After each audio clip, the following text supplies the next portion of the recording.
Hope you guys are doing well. Welcome back. So in this video, I'm going to show you that how you can add the extension in Safari browser. So let's start. So first of all, what we have to do, we have to open the Safari browser.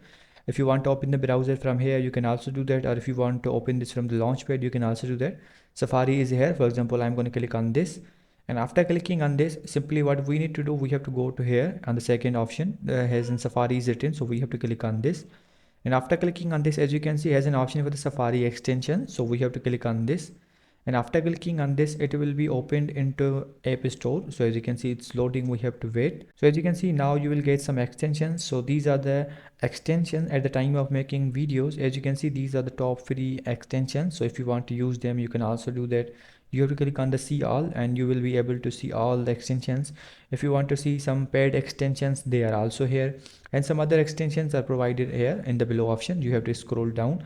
If you want to install any kind of one of them, you can also do that. For example, I want to install this one, then I'm going to click on the get and then click on the install. And now we have to provide the password. So let's click on this. And now we have to provide the Apple account password. So as you can see, I've inserted a password. Now it will start downloading, and after the completion of downloading, it will be added in your Safari browser automatically. So I hope you guys understand this video, that how you can add the extensions in Safari browser. You just have to follow my these steps. So see you guys in the next video.